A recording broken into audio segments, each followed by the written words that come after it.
എന്റെ അവസ്ഥയെ അന്നൊക്കെ ഞാൻ താരതമ്യം ചെയ്തുകൊണ്ടിരുന്നത് അന്നത്തെ എല്ലാവരുടെയും ആരാധ്യ പുരുഷനായിരുന്ന ഹർഷത് മേത്തയുടെ പിടിക്കപ്പെടുന്നതിന് മുൻപും ശേഷവുമുള്ള അവസ്ഥയോടാണ്. ആകെ ഒരു ആശ്വാസമുണ്ടായിരുന്നത് മുരുകന്റെ തയ്യൽക്കടയായിരുന്നു.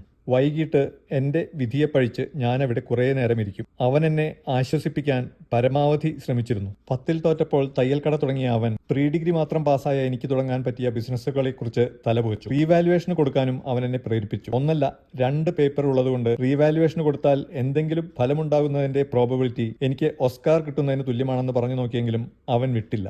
അതുകൊണ്ട് മാത്രം വീട്ടുകാർ പോലും അറിയാതെ 2 പേപ്പറും ഞാൻ റീവാലുവേഷന് കൊടുത്തു. കഷ്ടകാലം വരുമ്പോഴാണ് ഓരോരുത്തരുടെ തനിനിറം മനസ്സിലാവുക.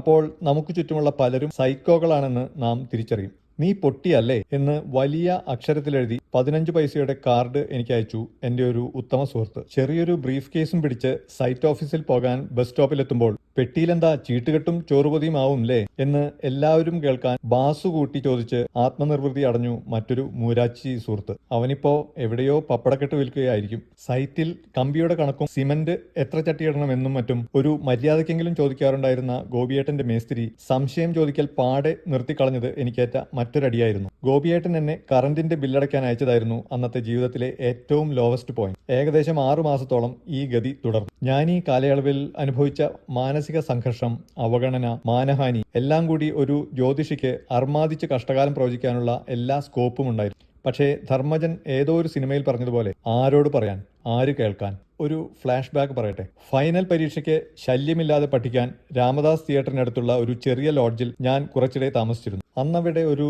ജ്യോതിഷ പണ്ഡിതനുണ്ടായിരുന്നു. അയാളെ കാണാൻ സാമാന്യം നല്ല തിരക്കുമുണ്ടായിരുന്നു. എന്റെ ഭാവി എന്താകുമെന്നറിയാനുള്ള ഔത്സുക്യം കൊണ്ട് അന്നൊരു ദിവസം അദ്ദേഹത്തെ കണ്ടിരുന്നു. ഗണിച്ചു നോക്കി അന്ന് അദ്ദേഹം പറഞ്ഞത് അച്ചട്ടായി. മനസ്സുഖം വർദ്ധിക്കും, ഔദ്യോഗിക രംഗത്ത് നേട്ടമുണ്ടാവും, മത്സര പരീക്ഷകളിൽ ഉന്നത വിജയം കൈവരും. ആഹാ, അന്തസ്. പഴയ പോൾ നീരാളി പറയുമോ ഇത്രയും കൃത്യമായി? ഇനി തിരികെ വരാം. മലയാറ്റൂരിലെ വർക്ക് സൈറ്റിനടുത്ത് വീടെടുത്തായിരുന്നു പിന്നീട് കുറച്ചുനാൾ എന്റെ താമസം. വീട്ടിൽ നിന്ന് മാറി നിൽക്കുക എന്നത് എന്റെ ആവശ്യമായിരുന്നല്ലോ. വീക്കെൻഡിൽ വീട്ടിൽ വന്നു പോകും. എനിക്ക് ഓർമ്മയുണ്ട്, അന്നൊരു വെള്ളിയാഴ്ചയായിരുന്നു. വീട്ടിലെത്തിയപ്പോൾ ഏറെ വൈകി. എന്നത്തെയും പോലെ അച്ഛനും അമ്മയും എന്നെ കാത്തിരിപ്പുണ്ട്.